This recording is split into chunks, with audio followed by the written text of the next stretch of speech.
সবাইকে আসসালামু আলাইকুম। অসত্যের কাছে কখনোই নতশির, ভয় কাপে কাপুরুষ লড়ে দাঁড়াবে।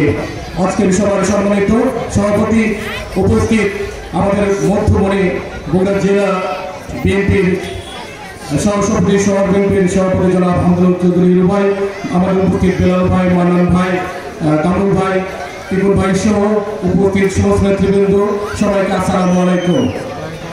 একটা কথা বলি, আপনারা মনে শুনেছেন সবাই, এই যে জামাত ইসলাম বলছে লা ইলাহা ইল্লাল্লাহ, জিততে এবার দাঁড়িপাল্লা, সবাই বলেন নাউজুবিল্লাহ।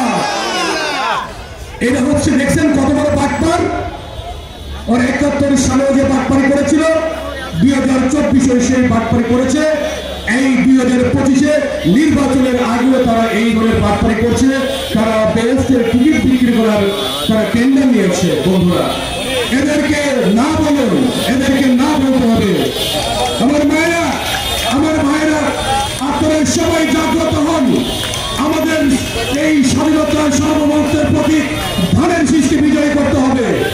এই ধানের শীষকে বিজয় করার জন্য আমাদের পার্টির চেয়ারম্যান যার হাতে ধানের শীষ তুলে দিবে, কথা নিয়ে যাচ্ছি। এই আমাদের মমিন ভাইয়ের এই রক্তের মাটি, এটা আমাদের প্রিয় নেতা মমিন ভাই সাহিত্য হচ্ছে এই সামনে গ্রামে। আমরা তার আত্মার মাত্রা কামনা করছি এবং তার স্মৃতিকে সামনে নিয়ে বলে যাচ্ছি। যার হাতে ধানের শীষ থাকবে, এখানে যাদেরকে দেখছেন যারা আমরা মনোনয়ন প্রত্যাশী, সবাই একযোগে এক পথে একসাথে ধানের শীষের পক্ষে কাজ করবে, করবে। বন্ধুরা, সামনে আসছে ফেব্রুয়ারি মাস। ফেব্রুয়ারি মাস হচ্ছে ধানের শীষের বিজয়ের মাস। ১৯89 সালে শহীদ প্রেসিডেন্ট জিয়াউর রহমান ১৮ ফেব্রুয়ারি নির্বাচনে ধানের শীষের ২৬০টির অধিকাংশ নির্বাচনে বিজয় লাভ করেছিলেন। ১৯৭১ সালের ২৭ ফেব্রুয়ারি নির্বাচনে ধানের শীষ বেগম খালেদা জিয়া ১৪০-এর অধিক আসন নির্বাচিত হয়ে জয়লাভ করেছিলেন।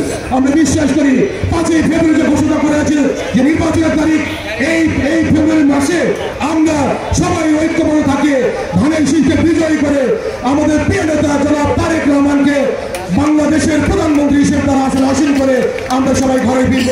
এই আশাবাদ ব্যক্ত করে সবাইকে সুস্বাস্থ্য মঙ্গল কামনা করে শেষ করছি। সবার আগে একটা কথাই শুধু সবার শেষ করে বলতে চাই, সেটা হচ্ছে দিল্লি নয়, পিন্ডি নয়, নয় অন্য কোনো দেশ, সবার আগে বাংলাদেশ।